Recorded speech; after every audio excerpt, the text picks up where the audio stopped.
I love when coaches, consultants, and professional service providers want to do big things in their business. They want to rise to the top and influence their market and the world around them. They want to have a greater impact and make a more lucrative income.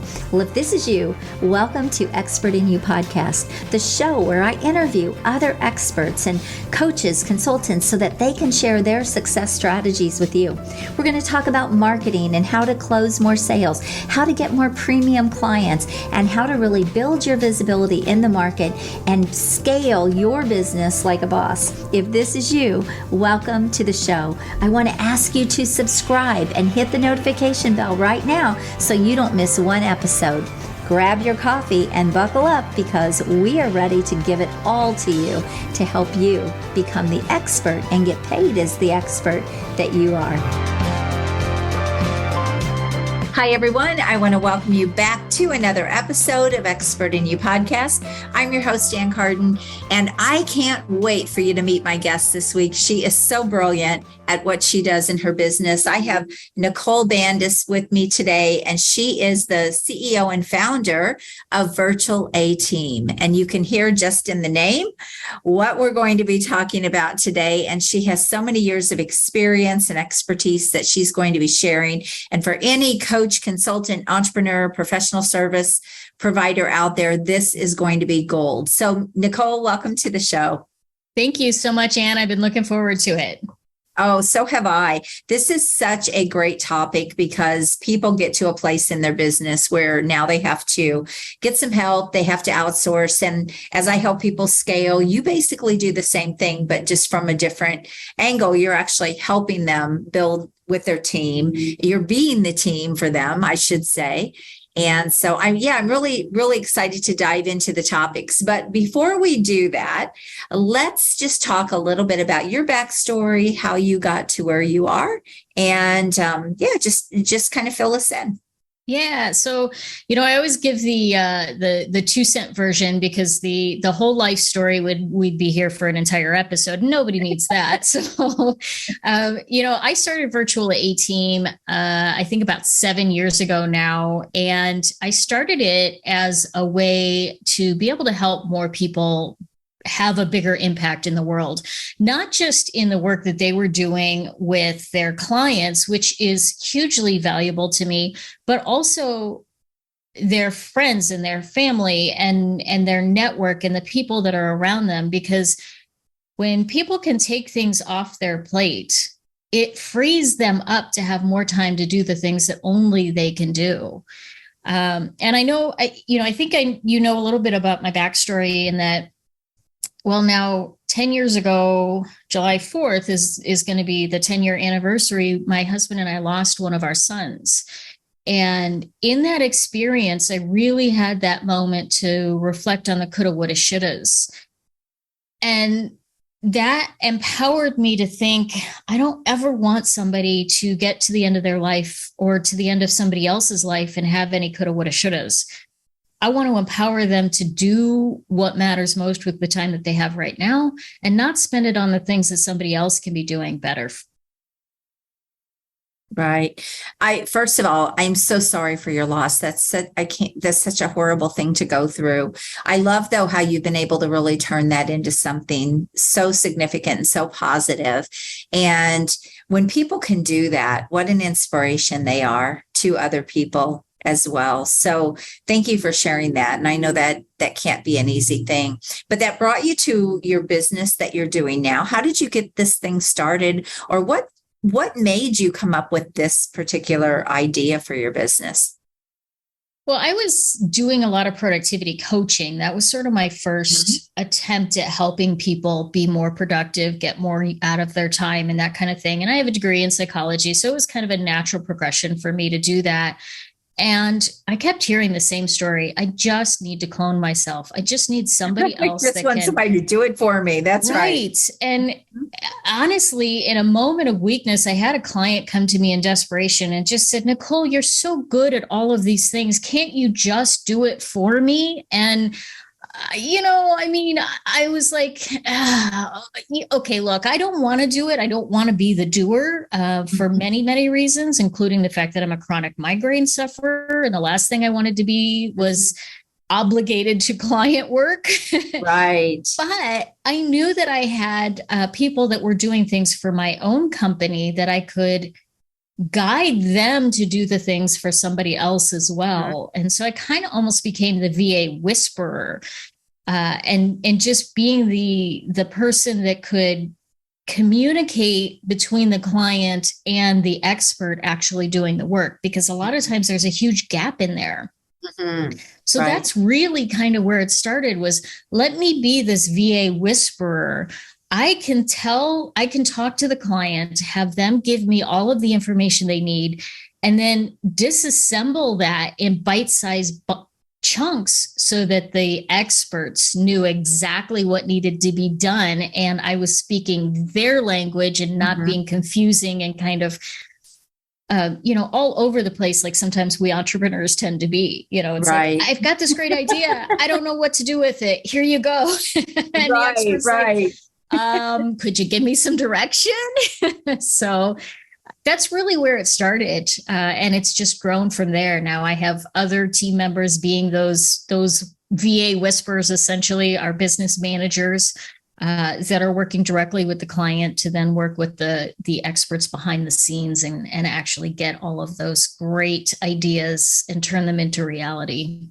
I love this. Let's talk about the difference between a business manager and a VA, because virtual assistants, that terminology is thrown around a lot, especially for entrepreneurs in the online world. I mean, it's how most of us build our business to some degree, or contractors or freelancers. So, but let's talk about the actual business manager and kind of give us sort of a description of what a business manager does that is different from a virtual assistant. This is a great question, and I love to answer it because, the term VA, there's so many. Some people, when you hear VA, you think, oh, Siri or Alexa or Google, it's like, no, we're talking real people here. But even the real VAs that are out there, many times they are, if we think of them kind of like the cook in the restaurant industry. I don't cook, but I love the analogy that's associated with cooking and food and all that kind of good stuff. The cook is the one that follows the guidance step by step that's outlined by somebody else. So somebody needs to tell them, this is the temperature you set the oven at. This is the ingredients that you're going to use. This is how much you're going to use. This is how it's going to be set on the plate. And all of those details are provided to the cook. The cook doesn't have to think about anything. They just do what they're told to do. Mm-hmm. That's our traditional VA. Unfortunately, many entrepreneurs kind of come into this world. They don't know what they don't know. So if they want an email campaign set up, they're like, okay, I know I'm supposed to have this, but I don't know what system to use. I don't know how many emails to use. I don't know how to integrate it with the other tools that I'm using. I don't know the answers to any of that stuff. So the virtual business manager can step in and be that intermediary who's going to allow the client or the business owner to be the visionary and stay in the zone of being the visionary and do only the things that they can do, and hand off you go figure out how to make it happen. I'm going to come up with the ideas. The business manager is going to figure out how to make it happen. And then the VA or the rest of the team is actually going to create the final product. So good. I think that really clarifies things. So they are really, the business manager is really, as an entrepreneur, a coach, a consultant, they are your right-hand person. They're just taking what it is you want to happen, and they are making sure it gets executed in the right way. Is that correct? Yeah. Okay. Very good. Yes, I love that. So let's talk about delegating just a little bit, because this is a hard thing for a lot of people when they are starting their business, or even if they've been in their business for a long time. I know a lot of people that have been in their business for years, and they've tried to delegate. It hasn't gone well. They've tried to outsource it. They've tried to hire VAs. They've tried all these different things.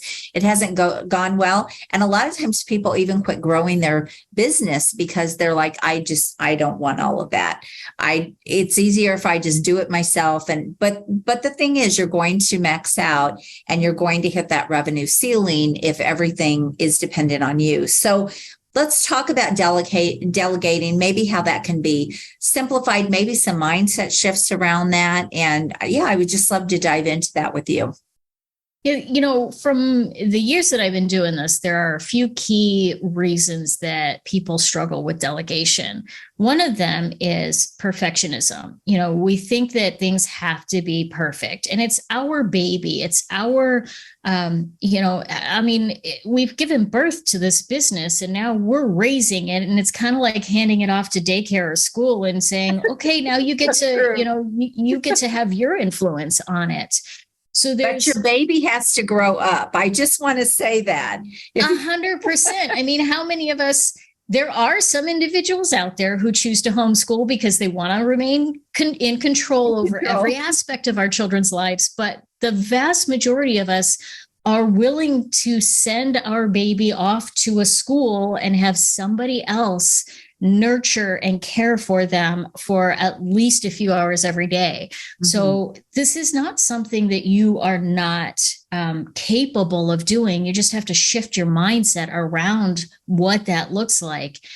And one of the things that I say is, if you're handing off tasks and you're saying, I want you to do X, Y, and Z, you better know exactly how that is supposed to be done, and be able to communicate that with your expert in order to get the quality and the product that you want. But that's still very time consuming. If instead you're willing to hand off a project and say, here's the goal. I don't care how you achieve the goal. Do it however you want to do it, but this is the goal I want you to achieve. Mm-hmm. Then the perfectionism sort of melts away, because as long as they achieve the goal, you don't care about the details, and you can let somebody else manage the details. It doesn't have to be exactly how you created it, or how you would have thought to create it, because somebody else may come with a whole different set of eyes that turns out to be way better than what you ever thought of, for sure. Right. So that's one of the big reasons, is just that I need to control everything and I want it to be perfect because it's my baby. And if we look at all of the things that Oprah has created in her career, 90% of that stuff is not something that she had direct hands-on actual process in. She created a vision and said, hey guys, go out and do this. Do you think she's printing her own magazine? Right. She doesn't know how that printer works. So we have to, kind of think along those lines. Now, there's nothing wrong with staying small if that meets all your goals and your desires and what you want. But if you do want to get past that level of limitation, the hustle and grind phase, I call it the revenue trap. Yes, for sure. Trap. Then you have to be willing to let go of that perfection. Mm-hmm. The next thing that I often see is communication. We as entrepreneurs did not get any training anywhere along the lines on how to communicate with our experts. We never were told, even when we had to do group projects in school, nobody ever said, here's how you assign various tasks to various individuals. Right. So it's not a skill that we grow up with. And there's a few things that every piece of communication should include when you're talking to or delegating a piece of a task, a project, or something like that. One is the goal. What do you want to accomplish with this? Why are they doing it? Don't be afraid to give the big picture. A lot of us are like, they don't need the big picture. They just need to know what to do and get it done. But honestly, if you want somebody to think outside the box, you need to present them with the big picture. That's a great point. Yes. Then they're going to be able to come back and say, well, did you think about this? It might not work to solve that goal because of this and that. But if you're not giving them the big picture, then they can't look for those challenges. So the goal in the big picture. Number 2 is going to be what are the details? Now, as much as if I could be a mind reader, I'd be making a whole lot more money than I am now. And a lot of times we're afraid to give the details, or we're just not sure how to get them out of our head. And again, this is where a business manager is really great, because they're great at pulling out the details. They're great at saying, okay, you want a new logo, but what's the purpose? Why do you want the logo? What do you want it to look like? If you don't know what you want it to look like, can you give me some examples of how you want it to feel? As opposed to just saying, I need a new logo. Can you go make me one? And then I create something that looks more like it's supposed to be for a rock band than a life coach. Right. So, hey, I created you a new logo. I did exactly what you told me to do. So give as many details as you can possibly imagine. Share links, share examples, share, the scope. If you say, I want a video, how long do you want that video to be? Do you want captions included? Again, you may not know the answers to all of these, and that's where a great business manager can pull some of that. But as much as you can, provide the details. And then the third piece that you never want to leave out is the permissions. And this is a big one too, because if you want to eliminate a lot of that back and forth of constantly having to ask you, can I do this? Can I do that? Can I do this? Can I do that? Give the permission in advance. How many hours are you okay with them spending on this? Are there certain scope, like you can use blues, but don't use this blue or that blue or this, this kind of wonky green blue. But any other blue in the spectrum, probably okay with that. Outline what those permissions are for the individual. If there's a budget involved, if there's a time frame involved, give them all of those details in advance. It takes a little bit of time to go through and actually structure a delegated task or project effectively, but the amount of time that you're going to save in the long run is significantly larger. Right. No, this is all such great information. And if you ever really want freedom from your business, you want to be able to kind of remove yourself from a lot of the daily grind, the day-to-day task, and stay focused on what your genius zone is and what you bring to the table and what you do best, then you have to have help in your business. It can be a very small team. The way I teach people is to build a really high-end business. So that can be a very small team. They can have $1 million business with a handful of clients, but they will still need some kind of help for some of the things that they're doing to be able to execute. So I think it's so important. And I really like that we're diving into the business management part as opposed to just being a virtual assistant, because I think so many people go that route. Then they end up with multiple virtual assistants, right? That they now have to manage, and that can become really draining as well. So you really are the go-between for that person that's running the business and all of the other people that are executing on everything. Right. Because the last thing that you want to do is spend time trying to find, hire, train, and then manage more team members when you're trying to free up more of your time. So spending all of the time doing those things, it's just trading one time suck for another time suck. Right. It's just a different time suck.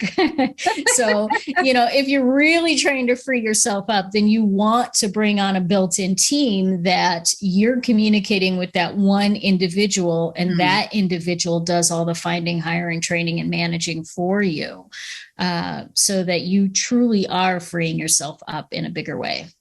Perfect. So what are all the different things that you actually offer in your company? So what are things that a business manager can do where you have the support and you have the team behind those things so that people can kind of get in their head, oh, wow, this is what this company could do for me. This is what they could offer. What are some of those tasks and virtual assistants that you offer? Yeah, there's not a lot that we don't offer. We don't do outbound sales calls or cold calls of any sort. Okay.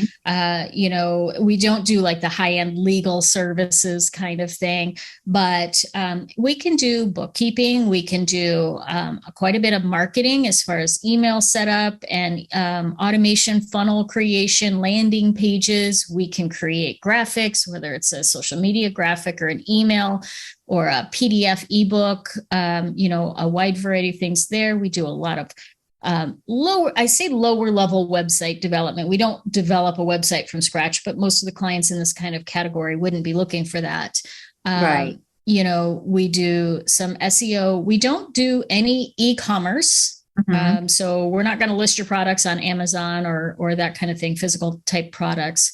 And we don't do a lot with brick and mortar businesses that aren't service-based. So beyond that, I mean, if it's a course creation or video editing or marketing or podcast or creating systems and processes in your business, documenting SOPs, we do the admin side, the operations side, the marketing side. And, it's all because we can bring a team of resources together for you instead of you having to go out and find each individual. Right. There's so much value in that. So you don't have to, hiring, taking the time to find a team, doing all of that takes a lot of time away from your business for people, but it's a necessary piece of scaling, right? Of really growing that business. So it sounds like you take so much of that off their plate. Yeah, for sure. We deal with the hiring headaches. We don't make you deal with the hiring headaches. I love it. So first of all, okay, so you didn't know I was going to ask you this, but I'm going to ask you anyway. How many hours a week do you work, Nicole? I actually try and when I'm working kind of full steam ahead and working on a big project, I usually am 25 hours or less a week. Part-time. And I am actually, as of this recording, next week, getting ready to hit the road for a 9-week RV trip in my travel trailer with my husband, where nice. I will be working less than 2 hours a week. Very nice. Very, very nice. So how many people do you have under you on your team? How many virtual assistants do you all have? How many business managers? How big's your company? We have 12 on our regular sort of, average normal payroll kind of system. And then we have resources to access a wide variety of, one-off projects, or if you need somebody that's a HubSpot expert and we don't necessarily have a HubSpot expert on the actual payroll, we can access those resources. So, in that sense, it's almost unlimited. Okay. So who do you have a right-hand person for you that's in charge of all of the business managers? Yes. Jocelyn is my right hand. I could not do it without her. I could not do the 9 weeks on the road if I hadn't trained her to think like me and be able to answer all of those questions while I'm away. So she does all our team management and our biz development as well. So. Very nice. I love this. This has been such a great conversation. So if you could change one thing about your business, what would it be? If I could change, it's interesting because I tell people when I'm hiring them, if you're averse to change, this is not the right place for you to work because we are constantly in a state of change. I'm always looking to improve and grow things for sure. One thing, gosh, that's such a hard thing to say. I would say, I just took the leap to switching everybody from contractor to employee. So that's the biggest change that I've made recently. And it's still a work in progress. That's a big one. So, okay, let's just talk about that. I've built a lot of businesses, and until the business that I have now, everyone that worked for me were employees, but having an online business, that isn't necessary any longer. So I'm curious if you could share with everyone what made you decide to go. I already know the answers. I'm sure I do, but what made you decide to go that route? Because now you've got taxes and you've got other things that have to go into that. Why did you go that route instead of staying more the contract side, freelance side? As I build Great lesson virtual, for people. yeah. As I build Virtual A-Team, the contractors were great for when I didn't have the systems and processes in place, and I needed some experts that already knew a lot of the things that I wanted them to know. Mm-hmm. But as I grow Virtual A-Team, I want to have more control over the training and the hours that they work and all of those specific details that technically as a contract individual, I cannot make them work certain hours. I cannot mandate certain training for them. So it allows me to be able to create a business that is going to be much more uniform in its processes and how it works from client to client to client, rather than when I work with contractors and I just say, okay, here's the client you're going to be working with. I hope it goes okay. Right. Absolutely. It does give you more control. I want to bring up another point as well. And maybe this is something you have considered or thought of. I don't know, but it's very difficult to sell a business if you ever decide you want to exit. So I've sold 5 businesses. And the reason I was able to do that is because I did have my own team. I had people that were part of the business. And when you are dealing with freelancers and contractors and things like that, it's not viewed the same. They're not really considered part of the family, part of the business. So it's a lot harder often to sell something like that as well, because people want to walk in, they want a turnkey system. And if you have employees, there's more commitment there. Let's face it, they're just more committed to you. They're more committed to the company, to the vision. It's just a very different mindset. And this is what I have found. Is that spot on, Nicole, or what do you see there? Well, never having sold a business, I can't speak to that, but I could sense that would be a very valuable thing. And certainly, my long-term goal is either to be completely just a shareholder in my business or to sell it outright. My goal is not to even be the visionary that's kind of managing the day-to-day or overseeing the day-to-day projects and stuff like that. So from day one, my intention was to build this to not have me be the bottleneck in the business. And, and I can see that, there's probably a lot more credibility for a business that has a team of employees versus contractors that may be more associated with the relationship with the owner as opposed to the actual commitment to the company. Absolutely. So maybe I shared something with you then that you weren't aware of, but a lot of people don't think like that. They don't think about the bigger picture, the vision. At some point, everyone wants to exit their business in some way. Either they will be forced to exit in some way, or they will decide to exit in some way. But to think beyond just the here and now, I'm always trying to open up people's mindsets. Like, what is your end goal for this business? Of course, you can love it. You can run it. You can do all the things that you want to do. You can make the impact. But at some point, there will be a turning point. You will have to make the decision. I never dreamed. I mean, at the time that I was building all those businesses, the last few I did, but the first couple, I didn't really think about the bigger picture. I was just trying to grow that business, and I was just doing my thing and putting one foot in front of the other, I like to say. And there wasn't necessarily the vision for it. But then once I learned, wow, that's so much more powerful when you really know where you're going and you see the end goal, because now you can take different steps and you can direct things in a different way, like having employees versus having all freelancers, because I think most people wouldn't really look at a business with all freelancers, I don't believe, as a real business that they could invest in the same way. Yeah. Yeah, that's just been what I see and what I've learned. But yeah, I think it's kind of fun to talk about that, because at some point people will want to move on and they'll want to do something different. And I mean, this may be a controversial opinion, but you're going to, like you said, you're going to exit your business one way or the other, whether it's on your deathbed or because you've sold it or turned it over to somebody else, or you've just kind of wrapped it up.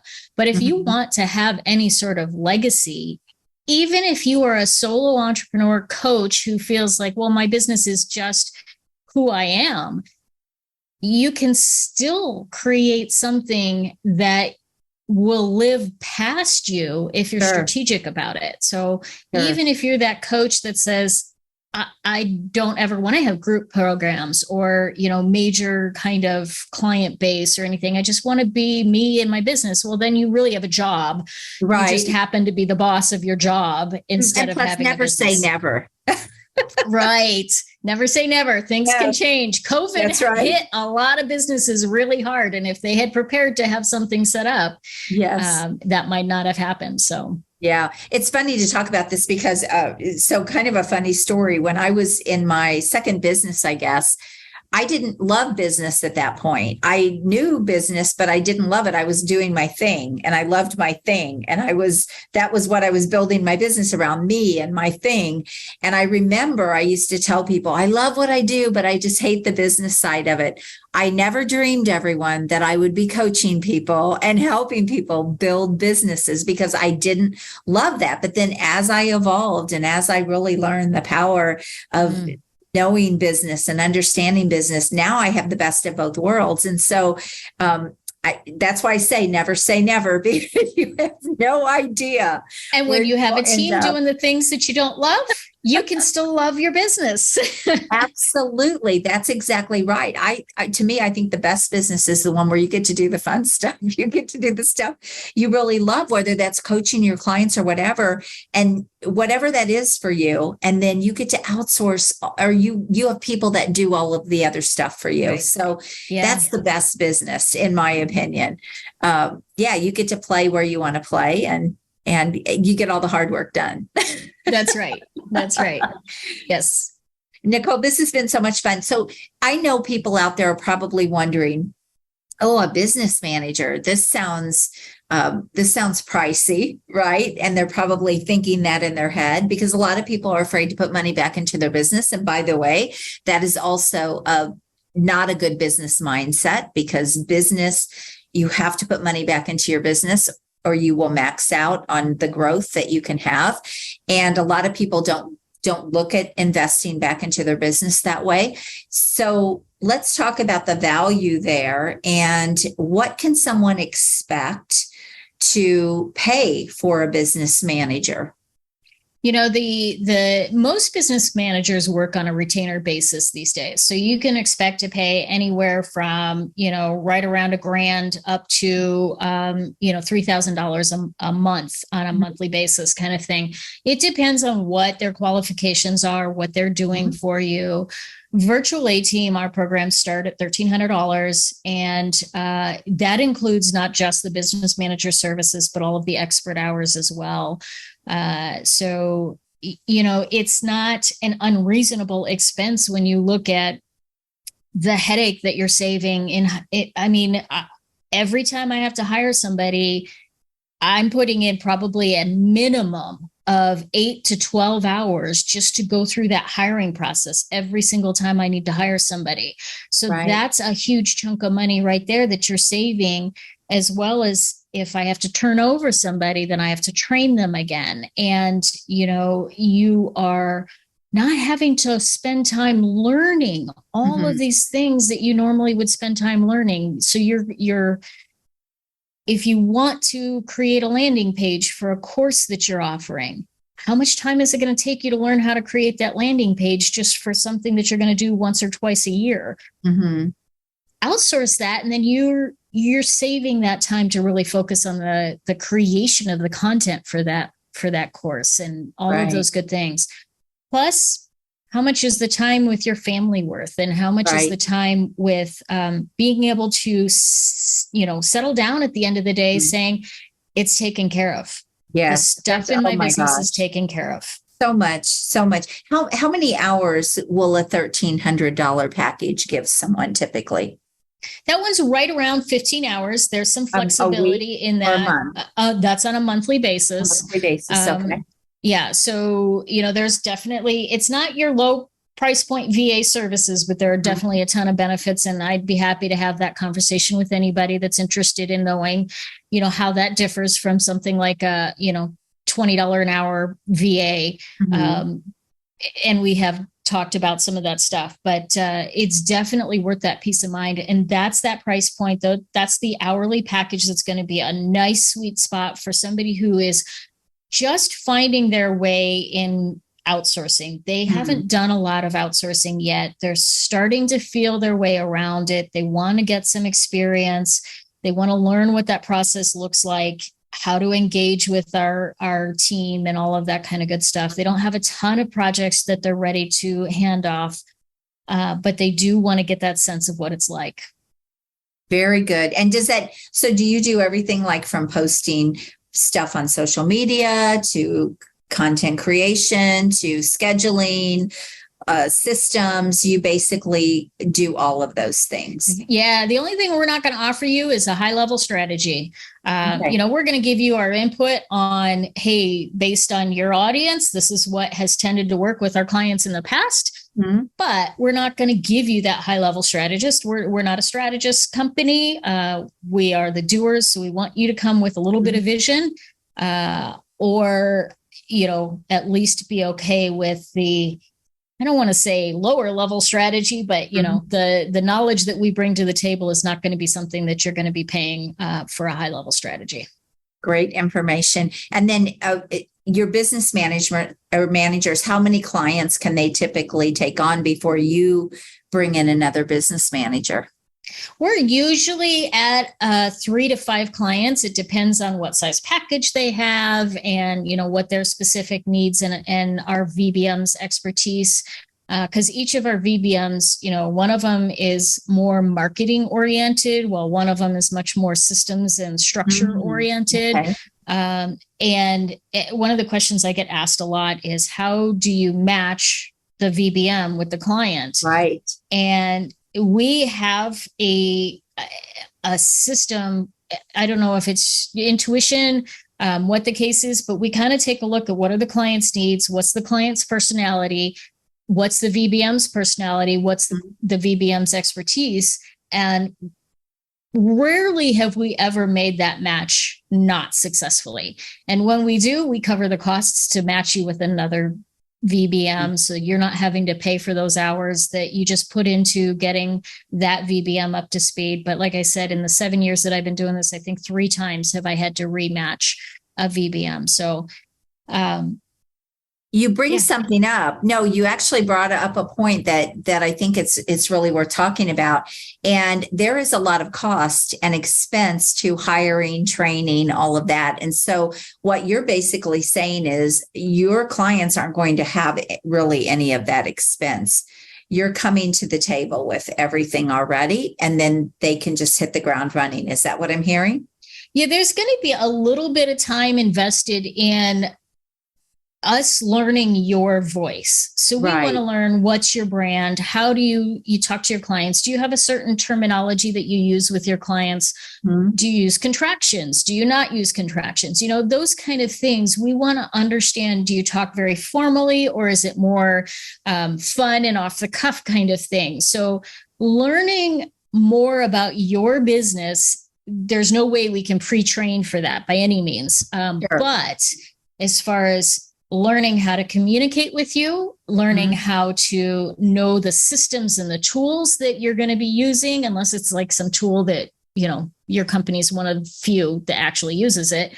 Most of the major tools, we already have team members that know how to use those. So you're not going to have to teach them. There's a lot of value to that. Yes. Right. We come with templates as far as if you want to set up and create a webinar. We have a template for that. So it's somewhat plug and play, but a little bit flexible. It's kind of like the, if you've ever gone to buy a brand new house, you pick out the model home, but then you get to customize certain aspects of it. Right. Same thing. We have those templates in place for you.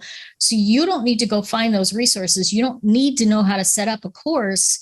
Mm-hmm. We'll tell you exactly what we need from you. We need the content. We need to know what you want to say, how you want to say it, who you want to market it to, what you want to price it at, and then we do the rest. That's perfect. This has been such a wonderful conversation. I have absolutely loved talking to you and having you share all of this. It's such a needed step for people when they get to a certain place in their business. Where do you see people needing to make this decision for their business? Where are they typically? What phase are they in their business? And where do you find it's the most valuable for people to invest in that versus getting more clients through the door and things like that? Because at some point you have to, for when you're new, for example, you have to get clients through the door. So you may want to put money behind VAs to help you market or all of that. So where's the shift happen, I guess is my question. And the great answer to that, and the cheesy salesy answer, is at any phase of your business, you can actually outsource, and there are beneficial things that you can delegate. Really, the definition is, when are you truly ready? When are you going to be ready to hand off some of those things? And I'll tell you, delegate before you're overwhelmed.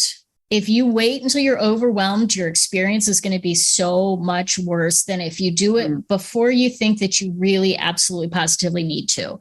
And I know you didn't solicit this, but we actually have a quiz on our website that will help business owners figure out what phase they are in their business right now and how they can best use a team during that specific phase. So you can go to virtualateam.com and it's right there on the homepage. You can grab that quiz. It takes, 3 minutes, and it'll tell you what phase of business you're in and how you can best utilize a virtual A team at that phase. That's perfect. And I was going to ask you anyway, Nicole, so it's perfect. Well, it was a perfect transition lead in. It was. No, this has been great. So Nicole, I know you're on LinkedIn. I know you're on Facebook. And what's the best way for people to get a hold of you? And definitely go take her survey, her quiz, and see where you are and see if it's a right fit for you. So what's the best way? I'm most active on Facebook. However, I'll tell you that the best thing you can do is just go to virtualateam.com. All of our socials are linked through there, so it makes it easy. I don't have to give you a whole bunch of different places to go look for. All right. This has been amazing. Thank you. Thank you so much for being my guest and for sharing. And for everyone, please reach out to Nicole if you are looking for a virtual business manager, if you're in that phase in your business, or you need some outsourcing, or you want to have a conversation with her and just see, is this the right time for you? Is there something that they can do for you that maybe you've been thinking about? So definitely connect with her. And until next week, go rock your business. God bless you. Thank you for being here, and make sure you share the show. Sharing is caring, as I like to say. So have a great week, everyone. Bye-bye. If you've enjoyed this episode, I want to invite you to go check out a free training that I have at expertinu.us. It is a training that I have on how you can get ultra premium dream clients, scale your business, get more freedom, and really simplify your business and multiply your money. So go check that out. And again, that is expertinu.us. I want to thank you for being here with me this week. I hope you found massive value. Please always leave a comment, feedback, or a question. We check them all.